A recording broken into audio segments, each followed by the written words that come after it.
Après la vue des affiches publicitaires que Ouagadougou s'est réveillé le samedi matin 7 mai 2016, quelques heures après l'ouverture officielle de la campagne municipale.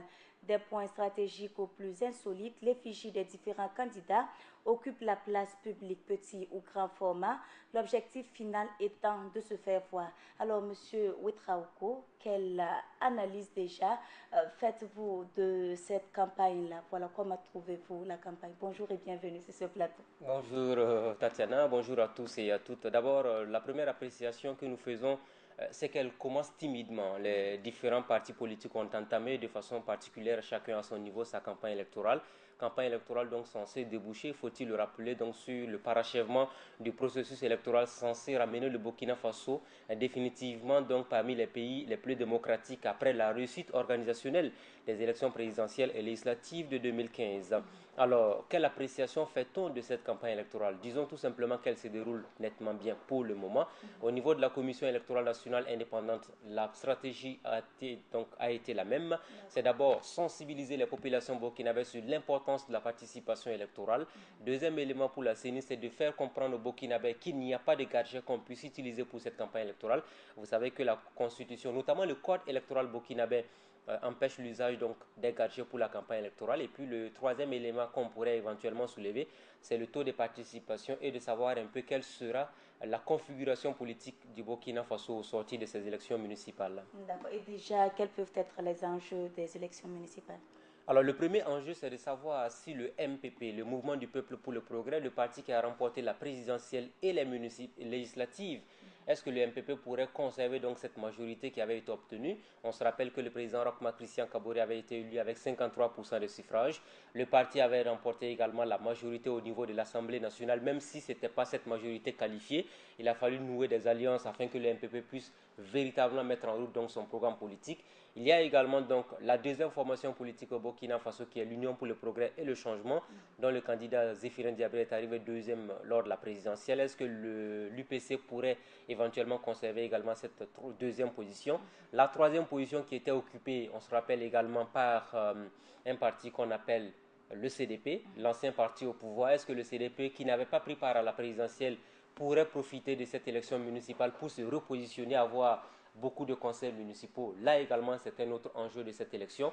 On n'oublie pas d'autres formations politiques également qui s'étaient, de par le passé, je dirais, illustrées politiquement parlant. Je pense notamment à l'ADF-RDA, je pense également à l'UNIR-PS de M. Benouine Sankara. Ce sont des partis politiques ou encore le NTD d'Abilgou. Ce sont des partis politiques qui vont profiter éventuellement donc de cette élection. On voudrait également savoir ce que va devenir un parti comme le PDS-MEDBA, parti qui était détenu par Ama Arba Diallo, le doyen de la classe politique burkinabé qui a rendu l'âme.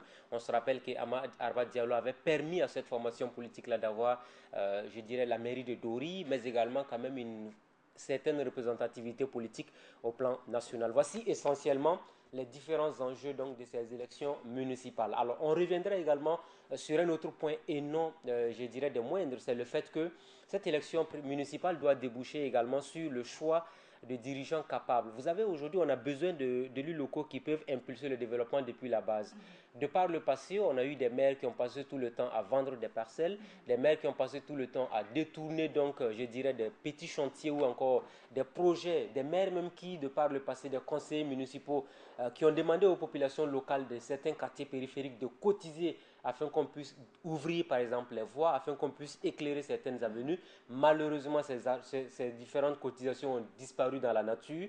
C'est de savoir aujourd'hui que les populations burkinabées dans leur ensemble doivent écouter notamment les messages politiques, puisqu'il n'y a pas lieu de choisir un candidat ou un conseiller municipal sur la base d'un gadget. Il s'agit tout simplement d'aller écouter le message politique, d'écouter les messages qui sont diffusés à travers les médias, les couvertures médiatiques également qui sont faites, pour savoir qui est le meilleur candidat qui peut vraiment être celui-là qui peut impulser le développement au niveau de la base. Ce n'est pas intéressant qu'on vous donne l'occasion, nous sommes tous des Burkinabés, nous avons des cartes d'électeurs, c'est le moment pour nous d'exprimer notre devoir citoyen, d'aller voter, choisir la personne que nous pouvons que nous trouvons capable d'impulser le développement, au lieu de sortir après les élections municipales pour barrer les routes, pour dire nous ne sommes pas d'accord, alors qu'on vous a donné le choix de faire partie de ceux-là qui peuvent décider de l'avenir de la nation. Et déjà, si on parle des gens qui ne seront pas d'accord de ces élections-là, il y a récemment ce qui s'est passé à Zogoré, dont on se demande également si cette commune pourra participer aux élections. Alors, quel peut être l'impact s'il s'avère que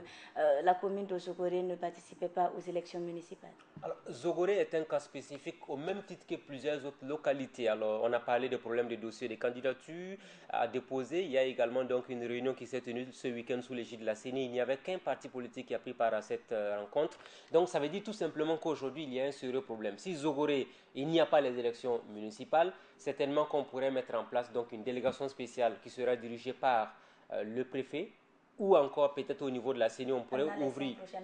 Peut-être pourquoi pas les 5 prochaines années, ou à défaut, c'est peut-être après les élections municipales sur l'ensemble du territoire, essayer de trouver une parade nécessaire pour rouvrir, je dirais donc, une période spécifique à la tenue des élections dans cette localité-là. Et on va reprendre le scrutin avec tous les partis politiques qui auront en vue de déposer leur dossier de candidature. Ce ne sera pas la première fois du reste, parce que vous savez que les élections municipales qui sont en train de se tenir, ce n'est pas évident que dans tous les conseils municipaux, on puisse avoir des partis politiques forts. On pourrait avoir des alliances, on pourrait avoir des conseillers municipaux qui vont boycotter. On a vu que de par le passé, avec des boycotts à n'en pas finir, il y a des conseils municipaux qui ont été tout simplement dissous en conseil des ministres.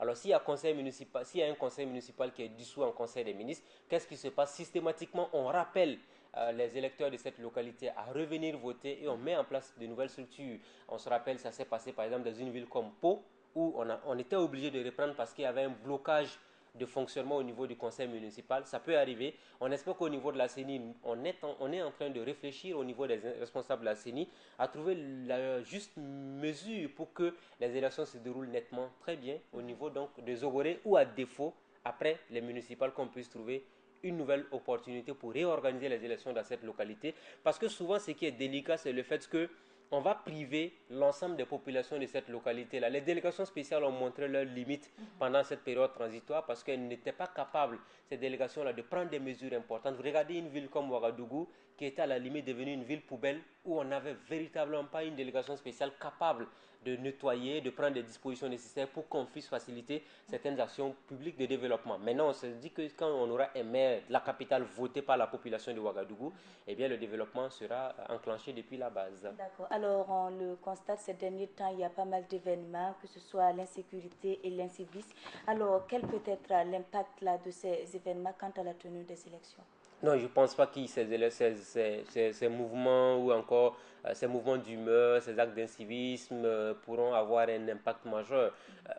On fonde un espoir majeur, c'est le fait que les populations, au lieu de continuer à avoir des actes d'incivisme, allez-y voter les personnes que vous pensez capables de diriger vos différentes localités. C'est très simple. Vous savez, on ne va pas rester indéfiniment à la maison, s'asseoir pour critiquer, alors qu'on vous donne l'occasion d'aller voter. C'est le moment, la démocratie là, c'est ça. Chacun a une carte d'électeur. Au lieu de rester à la maison pour dire ces partis politiques-là ne valent rien, ces candidats-là ne valent rien, ces candidats indépendants ne sont rien. Non, allez-y voter. Vous ne pouvez pas dire que toutes les personnes qui vous sont proposées là sont nulles. Ce n'est pas possible.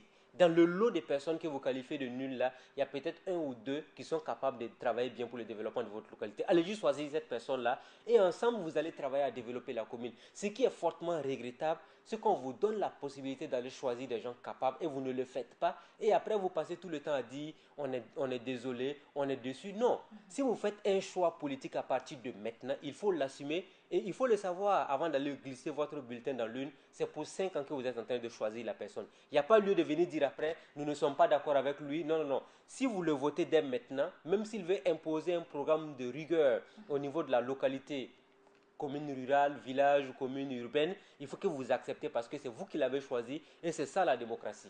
Alors aussi, les insuffisances relevées lors des élections couplées présidentielles et législatives seront-elles prises en compte quand on sait qu'il y a ces candidats qui ne comptent que sur un ou même deux bureaux de vote pour pouvoir remporter ces élections-là? Si ces bureaux ne sont pas ouverts à temps, alors que deviendront ces candidats? Alors, vous savez, il y a un autre enjeu majeur que je n'ai pas abordé qui me permet de revenir là-dessus, c'est le taux de participation. On est en train de se poser naturellement la question de savoir est-ce qu'il y aura un taux de participation un peu élevé pour ces élections municipales.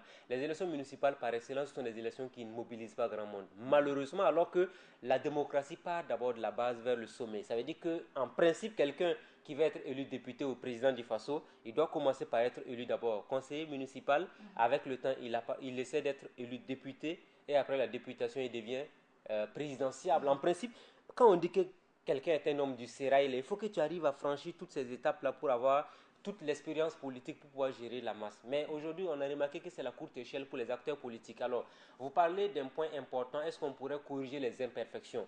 On espère qu'au niveau de la Commission électorale nationale indépendante, on mettra les bouchées doubles afin de faire en sorte que les différentes difficultés qui ont été enregistrées dès le début puissent être corrigées et rapidement pour qu'on puisse avoir des élections débarrassées de tout soupçon. Le plus important, c'est qu'on puisse avoir des résultats électoraux que tout le monde va accepter, que tout le monde va dire « Ah, je me reconnais » dans les résultats qui ont été publiés par la CENI. Je suis d'accord avec le choix de la majorité parce que la démocratie aussi, ce n'est pas parce que vous n'avez pas voté quelqu'un et la personne devient responsable que vous ne devez pas le cautionner. La démocratie, même si vous n'avez pas voté quelqu'un, s'il est élu par la majorité, vous avez l'obligation de le suivre et de l'accompagner pour qu'il puisse mettre en place un programme de développement communautaire. D'accord, on est un peu pris par le temps. Merci, monsieur Ouedraogo. Amis téléspectateurs, c'est tout pour l'édito du jour.